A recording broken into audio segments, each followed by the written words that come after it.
누가복음 9장 32절에서 36절 말씀까지 제가 28절부터 36절까지 말씀을 읽고 우리 마지막 36절은 다 같이 합독하도록 하겠습니다.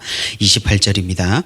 이 말씀을 하신 후 8일쯤 되어 예수께서 베드로와 요한과 야고보를 데리고 기도하시러 산에 올라가사 기도하실 때에 용모가 변화되고 그 옷이 휘어져 광채가 나더라. 문득 두 사람이 예수와 함께 말하니 이는 모세와 엘리야라. 영광 중에 나타나서 장차 예수께서 예루살렘에서 별세하실 것을 말할세.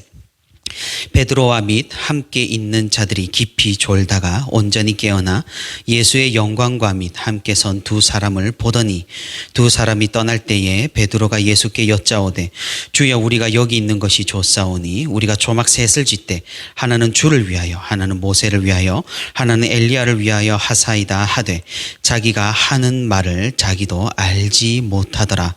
이 말을 할 즈음에 구름이 와서 그들을 덮는지라.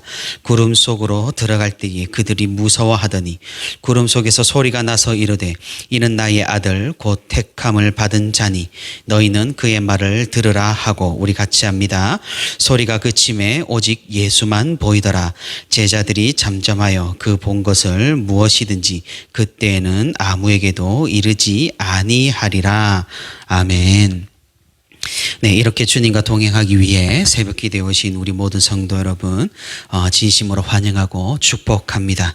주님의 크신 은혜와 사랑이 오늘 말씀 가운데 충만하여서 큰 위로를 받고 믿음의 심지를 세우는 그런 시간이 되기를 소망합니다. 어제 이어서 오늘도 우리가 계속해서 변화산 사건에 대해서 살펴보려고 합니다. 예수님께서는 찬란한 영광에 휩싸이시고 모세와 엘리야와 함께 대화를 나누셨습니다. 그 대화는 장차 있을 예수님의 십자가와 부활 사건에 대한 것이었습니다. 우리가 어제 말씀을 통하여서 이런 예수님의 변화가 무엇을 의미하는지, 모세와 엘리야가 등장한 것에는 어떤 의미를 가지는지를 자세히 살펴보았습니다. 유대인이 아마 가장 존경하는 인물을, 유대인에게 가장 존경하는 인물을 꼽으라고 한다면은 압도적으로 모세와 엘리야가 꼽힙니다. 왜냐하면 모세는 그 자신들이 그토록 소중하게 여기는 율법을 하나님께 받은 사람이고 엘리야는 선지자의 대표격으로 뭇 백성들의 존경을 받는 인물이기 때문입니다. 사실 제자들이 오해를 하기 쉬운 장면입니다. 자칫하면 예수님을 모세와 엘리야 등 선지자들과 동등한 레벨로 생각하기가 쉽습니다. 우리가 앞서서 말씀을 살펴본 바 아무리 예수님께서 선별하여 데리고 온 제자들도 그럴 가능성이 충분해 보입니다. 아니나 다를까 제자들은 이 변화산의 사건을 목격하고도 올바른 반응을 보이기보다는 조금은 아쉬운 반응을 보였습니다. 하지만 하나님께서는 여전히 그들을 깨우쳐 주셨고 다시 참으셨고 그들에게 차분히 알려주셨습니다. 오늘 말씀의 제자들처럼 우리는 대체적으로 지금, 현재, 당장을 중요하게 생각합니다. 우리가 얻고자 하는 쾌락도 마찬가지입니다. 나중을 위해서 참는 것이 그리도 힘든 것이 사실입니다. 주님께서는 우리에게 장차 받을 영광을 기다리며 순종하라고 말씀을 하고 계십니다. 오늘 우리가 주님의 말씀으로 깨달아 장차 올 영광을 기대하며 이미 주어진 영광 가운데 진득히 거하는 우리 모두가 되기를 소망합니다. 예수님께서 영광의 형체로 변화하셔서 모세와 엘리야와 이야기를 하고 계셨을 때 이 제자들은 세상 모르고 졸고 있었습니다. 아마도 예수님께서 기도하신 지 꽤나 시간이 지난 후였기 때문에 이 지친 제자들은 졸은 것으로 보입니다. 이윽고 눈부신 빛이 자신들 위로 쏟아지자 잠에서 깨어났습니다. 그들은 눈앞에 천국에 있어야 할 모세와 엘리야를 보았고 또 그들과 함께 이야기를 나누시는 영광의 예수님을 보았습니다. 그 모습을 보고 있노라니 정말이지 황홀했고, 아, 천국이 있으면 여기겠다라는 그런 생각을 했을 것입니다. 잠시 뒤에 하나님의 영광이 서서히 걷히려고 했고 모세와 엘리야가 사라지는 듯하자 이 제자들은 행여나 이 순간이 끝나버릴까봐 노심초사했습니다. 베드로가 전면에 나서서 예수님에게 이런 제안을 합니다. 선생님, 우리가 여기 있는 것이 좋사오니 초막 셋을 지어 각자 거하시고 여기에 머무는 것이 어떻겠습니까? 하지만 베드로의 바램과 같은 일은 일어나지 않았습니다. 모세와 엘리야는 곧 떠나갔고 영광의 구름이 대신 주변을 가득 메웠습니다. 사실 우리는 앞서 말씀에서도 몇 번이고 이런 제자들의 어리석음과 무지함을 살펴보았습니다. 오늘 말씀에서도 여전히 이 제자들은 예수님을 보고도 그분이 변화된 예수님을 보고도 그분이 누구신지 무슨 일을 앞두고 계신지 어떤 사역을 하셔야 하는지를 알지를 못했습니다. 우리는 그런 제자들을 보고 웃음을 짓거나 비판을 하거나 비난을 하기가 쉽습니다. 멍청하다고 어리석다고 생각을 하기가 쉽다는 말입니다. 아니 만약에 내가 예수님의 기적을 직접 볼 수 있었다면은 저런 짓은 하지 않을 거라며 저런 행동은 하지 않을 거라며 저런 말은 하지 않을 것이라며 말입니다. 하지만 언제나 그렇듯이 우리는 교만해서는 안 됩니다. 예수님 이전에 그 누구도 자신이 하나님의 아들 그리스도라는 사실을 알리고 사역하고 역사를 보여준 사람이 없었다는 사실이죠. 물론 그런 것으로 사기를 치는 그런 사기꾼들은 있었는지는 몰라도 예수님처럼 진지하게 기적을 행하며 증거를 보여주며 자신이 이 땅에 온 하나님이라고 말하는 사람이 어디 흔했겠습니까? 당연히 제자들은 반신반의합니다. 우리야 이미 알고 이미 읽고 이미 느끼고 이미 경험을 했지만 제자들은 이런 일을 전혀 접해본 적도 없고 읽어본 적이 없고 경험한 적도 없었기 때문에 아직도 아리송한 겁니다. 더군다나 예수님을 따르는 길은 그리 쉽지만은 않았습니다. 사람들의 찬사를 받았지만 또한 동시에 사람들의 멸시와 비난을 받는 길이었습니다. 주님의 은혜로 풍성히 먹고도 남는 날들이 있었지만 반대로 먹을 것이 없어 이삭을 비비어 줄인 배를 채우는 날도 많았습니다. 그런 고된 날이 이어지는데 지금 눈앞에 찬란한 영광의 빛이 비추고 하나님의 나라가 임한 겁니다. 무언가 벅차오르고 무언가 행복하며 무언가 형언할 수 없는 만족감이 제자들을 뒤덮습니다. 그들이 왜 여기 있는 것이 좋사오니라고 말을 했겠습니까? 단순히 예수님의 사역을 이해하지 못해서 예수님의 다음 사역을 방해하기 위해서가 아니었을 겁니다. 하나님의 영광과 하나님의 나라는 그토록 우리에게 더할 나위 없는 기쁨과 만족을 준다는 사실입니다. 베드로는 심취했던 것이죠. 우리도 생각을 해본다면 이런 경험들이 각자 어느 정도 있을 것입니다. 학창 시절에 교회에서 수련회를 다녀오는 길에 좀 벅찬 마음을 가졌은 그런 경험도 있을 겁니다. 또는 정말이지 내가 할 수가 없을 것만 같았던 그런 믿음의 행동을 하고 난 뒤에 이런 벅찬 감동, 그리고 새벽의 시간에 기도를 간절하고도 열심히 하고 돌아가는 길에 우리는 무언가 알 수 없는 뿌듯함과 만족함을 느낄 수가 있습니다. 하나님과의 교제는 그런 감정의 변화와 좋은 경험을 우리에게 느끼게 합니다. 이런 일상에서의 신앙도 그러할진데 눈앞에 정말로 예수 그리스도의 영광과 하나님의 나라가 순간 임한 그 상황은 대체 어떤 경험이겠습니까? 사실 베드로를 비판할 자격은 없어 보입니다. 당연히 저라도 모세와 엘리야의 바짓가랑이를 붙잡고 가지 말라고 사정할 것만 같습니다. 예수님께 울고 불며 여기가 좋다고 여기에 있자고 간청을 할 것 같습니다. 예수님께서 앞으로 하셔야 하는 사역이 아무리 중요하다고 한들 지금 너무나 큰 행복을 느끼는 나에게 그게 무슨 의미가 있겠습니까? 사실 우리는 베드로보다 더하면 더했지 못하지는 않았을 겁니다.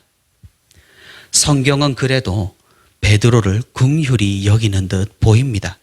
기록하기를 베드로는 자기가 무슨 말을 하는지도 알지 못했다고 말씀합니다. 황홀경에 빠져 그 느낌을 영원히 간직하고자 하는 욕심에 자신도 모르게 나온 말이었던 겁니다. 사실 베드로의 바램은 우리 모두의 바램이기도 합니다. 우리는 하나님께서 물질의 축복만 허락하셔도 좋아서 발버둥치고 행복에 겨워할 것입니다. 그런데 하물며 하늘의 영광을 맛본다면 그 감정과 그 느낌이 어떠하겠습니까? 감히 물질 따위가 비교가 되겠습니까? 무엇하고도 비교할 수 없는 그런 큰 만족이 있으니 우리도 베드로와 똑같은 말을 할 것입니다. 하지만 하나님의 섭리와 하나님의 계획은 그런 것이 아니었죠. 우리가 행복해지고 우리가 구원을 받고 우리가 영원한 나라에 거하는 일은 그리 쉽게 성사되는 것이 그리 성사되지 않았던 것입니다. 초막 3개를 짓는 것보다 훨씬 더 큰 것을 요구했던 것이 자명해 보입니다. 만약 베드로가 이런 사명을 이해했다면 이렇게 반응하지 않았을 터입니다. 물론 자기가 무슨 말을 하는지도 잘 몰랐지만 베드로는 예수님을 부르는 호칭부터가 잘못되었습니다. 우리 한글 성경 본문에는 주여라고 나와 있지만 원어를 살펴보면 이는 스승을 부르는 호칭입니다. 그것을 주여라고 조금 잘못 번역이 되어 있습니다. 그 영광을 보고 베드로가 제대로 예수님을 이해했다면 예수님을 선생님이라고 부르지는 않았을 겁니다. 하지만 베드로는 예수님을 아직까지 물론 앞서서 그리스도라고 자신이 고백을 했겠지만 단순히 스승, 예수님을 그냥 따라야 할 모범적인 선생으로 생각을 했던 것이죠. 여기에 초막을 짓고 이 영광 가운데 살자는 것은 지름길입니다. 고난의 길, 십자가의 길, 그 길을 걷지 말고 편하게 이곳에 머물자는 유혹입니다. 만약 그렇게 된다면 예수님은 그리스도가 아니고 그저 제자들이 바랬던 스승, 이스라엘 백성들이 그토록 염원하던 잘못된 메시아로 끝나버렸을 겁니다. 하지만 예수님께서는 자신이 누구신지 또 어떤 길을 가셔야 하는지를 아셨습니다. 하나님의 나라를 향하는 그 길에는 지름길이 없다는 사실도 아셨습니다. 예수님은 그렇기에 모든 유혹을 뿌리치고 창세전 가지셨던 계획대로 행하셨습니다. 믿음의 정도만이 우리를 하나님 나라로 이끌 수 있기 때문에 예수님께서는 친히 그 길을 보여주신 것입니다. 예수님께서는 제자들의 무지와 이런 믿음 없음을 이곳에서도 기다려 주셨습니다. 오히려 하나님의 영광의 구름이 그들을 감싸고 그들에게 예수님이 누구신지 친히 또 목소리로 알려주셨습니다. 영광의 구름이 사방에 깔리는 이런 역사는 이전에도 성경 곳곳에 등장합니다. 언제 등장합니까? 출애굽 시기에 이스라엘 민족을 이끄시는 그 구름 기둥이 바로 하나님의 영광이었습니다. 솔로몬이 성전을 건축하고 하나님께 예배드릴 때 이 성전 안뜰까지 가득 차서 제사장이 능히 섬길 수 없었던 그 안개가 바로 하나님의 영광이었습니다. 에스겔 선지자가 환상 중에 예루살렘 성전에서 영광의 구름이 떠올라 바벨론으로 간 것도 바로 하나님의 영광이었습니다. 그 영광의 구름은 이곳 예수님과 또 제자들과 함께 했습니다. 하나님의 영광이 이곳에 가득하게 임했습니다. 당연히 제자들이 두려워할 만합니다. 그리고 그 구름 속에서 하나님의 음성이 들렸습니다. 이는 나의 아들 곧 택함을 받은 자니 너희는 그의 말을 들으라. 예수님이 누구신지 어떤 분이신지 직접적으로 말씀을 해 주십니다.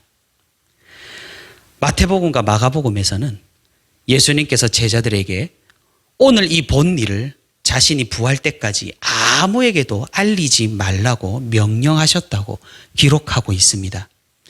제자들은 자신이 본 것을 말하고 싶었겠지만 이 예수님의 명령에 따라 말하지 않았을 겁니다.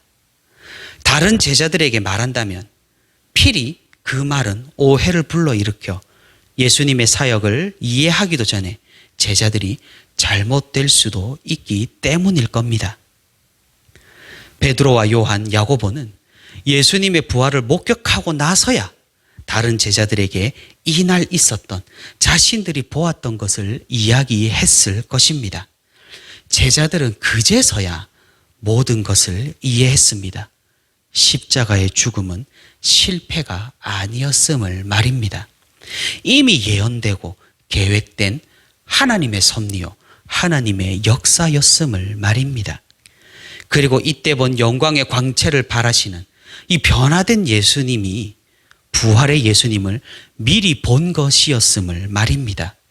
하나님께서는 그때까지 기다려 주셨던 겁니다. 제자들은 어떻게든 살려고 애를 썼습니다. 어찌되었든 이 좋은 상황을 유지하려고 애를 썼습니다. 하지만 예수님은 그들에게 말씀하셨습니다.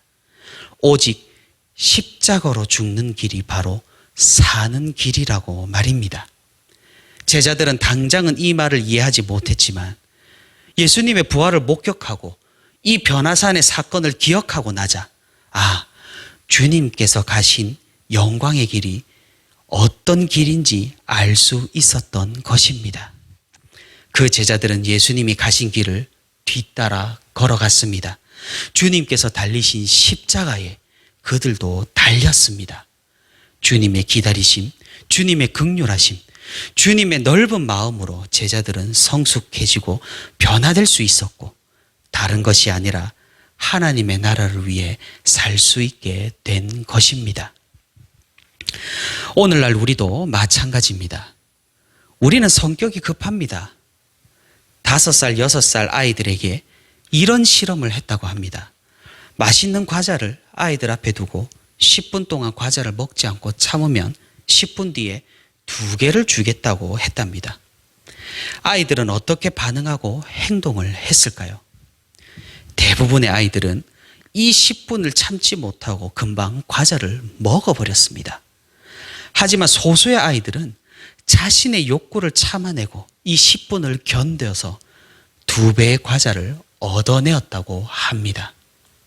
나중에 조사하고 보니 이 어릴 때 2개를 위해 참았던 아이들은 성인 되어서도 자신을 절제할 줄 알고 미래를 위해 현재를 투자할 줄 알아 세상적으로 성공한 인물들이 되었다고 합니다. 이런 이야기는 무엇을 의미할까요? 우리는 당장 눈앞의 것을 생각합니다. 눈앞의 것들에 집착합니다. 당장 지금 삶에 필요한 물질에 우리의 생각과 감정이 좌지우지됩니다. 참으로 금세 과자를 먹어버린 어린아이처럼 참지 못하고 흔들립니다. 베드로를 욕할 게 없다는 거죠. 지금 여기가 좋습니다. 주님 보고 여기서 내 생활 수준이 더 내려가면 신앙이 끝나버릴 것이라고 협박도 해봅니다. 주님께서는 답답해 하십니다.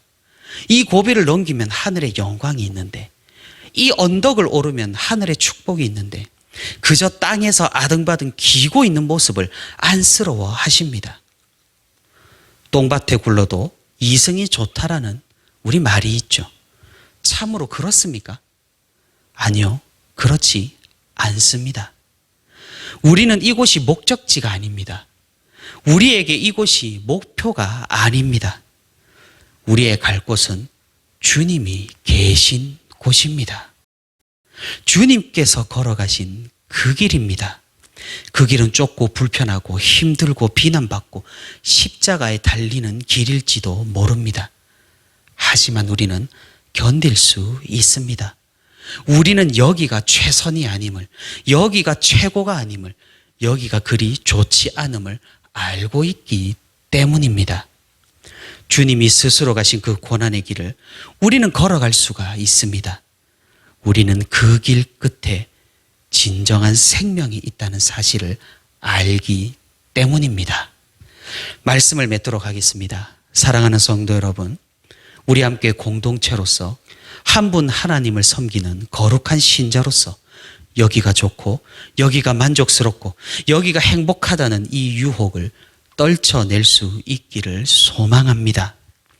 주님이 걸어가신 그 길, 알고도 가신 그 길, 십자가의 고통과 죽음이 기다리는 그 길, 주님께서는 하나님이시기 때문에 이런 유혹을 받지 않으셨다고 생각할 수 있겠습니까?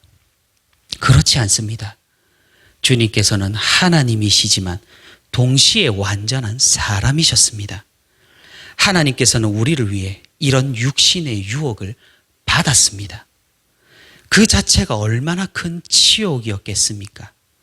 하지만 하나님께서는 그런 것도 개의치 않으시고 십자가까지 참으시고 승리하셨다는 사실입니다. 주님께서 승리하심으로 우리가 걸어갈 길이 대로가 되었습니다. 주님께서 이미 걸어가심으로 우리가 자유를 누리며 이 길을 기쁨으로 갈 수 있게 되었습니다. 우리가 주님을 따르는 믿음을 가지고 이 길을 걷는다면 주님께서 우리와 함께 하셔서 우리에게 힘을 주시고 용기를 주시고 능력을 주실 것입니다. 오늘도 주님과 함께하며 그 주님과 동행하며 그 주님의 손을 붙잡고 이 길을 걸어가는 저와 부천시민교회 모든 성도가 되기를 소망합니다.